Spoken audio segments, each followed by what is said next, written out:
பிரதி வணக்கம். மறைந்த பகுஜன் சமாஜ் கட்சியினுடைய மாநில தலைவர் ஆம்ஸ்ட்ராங்குடைய உடல் அடக்கம் செய்வது, அதற்கான இடம் தொடர்பான பேச்சுவார்த்தை என்பது தற்போது தீவிரமாக சென்று கொண்டிருக்கிறது.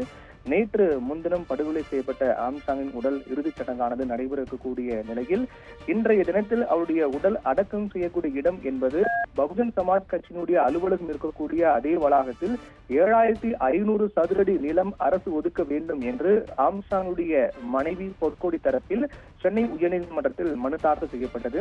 இந்த வழக்கு இன்று காலை 8:40 மணிக்கே விசாரணைக்கு வந்தது. காலை முதலே இந்த வழக்கானது தொடர்ந்து விசாரணைக்கு நீதிபதி சென்னை உயர்நீதிமன்ற நீதிபதி பவானி சுப்பராயன் எடுத்துக் கொண்டார். அதைத் தொடர்ந்து காலை இந்த வழக்கு விசாரணைக்கு வரும்போது இரண்டு தரப்பிலும் இது தொடர்பான வாதங்கள் முன்வைக்கப்பட்டன.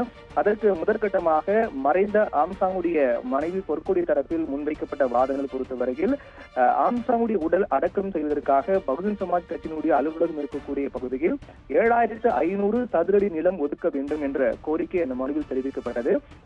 அதற்கு தமிழக அரசு தரப்பில் ஆட்சேபனை தெரிவிக்கப்பட்டது. அதற்காக அவர் தெரிவித்த காரணம் என்பது, தமிழக அரசினுடைய கூடுதல் தலைமை வழக்கறிஞர் ரவீந்திரன் ஆஜராகி வாதிட்டார். அப்போது தமிழக அரசின் தரப்பில் அவர் வைத்த வாதங்களை பொறுத்தவரையில் தற்போது ஆம்ஸ்ட்ராங் தரப்பில் கேட்கப்படக்கூடிய அந்த இடம் என்பது அதற்கு அருகிலேயே அரசு பள்ளி உள்ளது. அதே போன்று அந்த பகுஜன் சமாஜ் கட்சி அலுவலகம் இருக்கக்கூடிய பகுதி என்பது மிகவும் நெரிசல் மிகுந்த பகுதி என்பதால் அந்த இடத்தில் அடக்கம் செய்வது என்பது எதிர்காலத்தில் சிக்கலை ஏற்படுத்தும் என்றும் தெரிவித்தார்.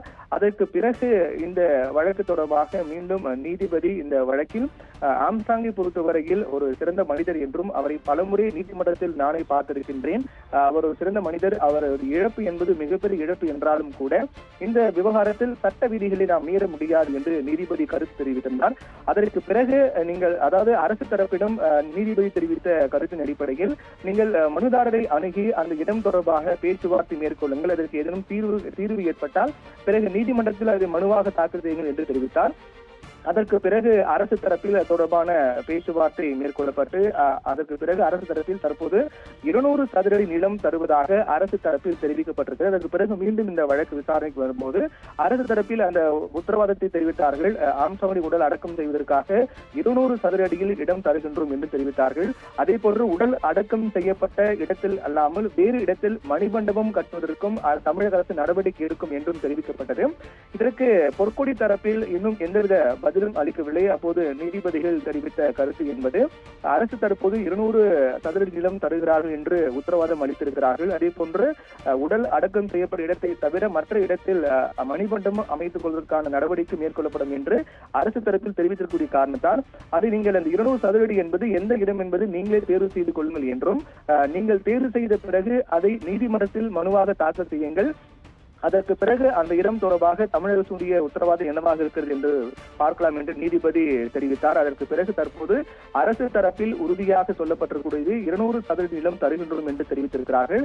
தற்போது முடிவெடுக்க வேண்டிய இடத்தில் ஆம்ஸ்ட்ராங்குடைய மனைவி பொற்கொடி தரப்பு இருக்கிறார்கள். அவர்கள் இந்த 200 சதுரடி என்பது ஏற்றுக்கொள்வார்களா? அப்படி ஏற்றுக்கொள்ளக்கூடிய பட்சத்தில் 200 சதுரடி நிலம் என்பது எந்த இடத்தில் ஆம்ஸ்ட்ராங்குடைய உடல் அடக்கம் செய்ய அவர்கள் முடிவெடுக்க போகிறார்கள் என்பது முடிவெடுக்கக்கூடிய அதிகாரம் தற்போது பொற்கொடி தரப்புக்கு தான் உள்ளது. அதை அவர்கள் முடிவெடுக்கப்பட்ட பிறகு தங்களுக்கு இந்த இடம் வேண்டும் என்று அவர்கள் முடிவெடுத்தால் அது நீதிமன்றத்தில் மனுவாக தாக்கல் செய்யப்பட்ட பிறகு அதற்கு பிறகு மீண்டும் இந்த வழக்கில் தமிழக அரசுக்கு நீதிமன்றம் உத்தரவிடும். அதற்கு பிறகு இந்த வழக்கானது முடித்து வைக்கப்படும். தற்போது நாளை பள்ளிகள் திறக்கக்கூடிய, இன்று ஞாயிற்றுக்கிழமை விடுமுறை என்பதால் நாளை பள்ளிகள் திறக்கப்படும், வழக்கம் போல செயல்படும். அதற்குள்ளாக விரைவாக முடிவெடுத்துவிட்டு இந்த விவகாரத்தில் சுமூக தீர்வு எட்டுங்கள் என்று நீதிபதி தெரிவித்திருக்கிறார். அதன் அடிப்படையில் தற்போது இன்னும் சற்று நேரத்தில் அதற்கான முடிவு எடுக்கப்பட்டு எந்த இடத்தில் அடக்கம் செய்யப்படும் என்பது குறித்து ஆம்ஸ்ட்ராங்குடைய தரப்பு முடிவெடுத்து அறிவிக்கப்படும் என்று எதிர்பார்க்கப்படுகிறது.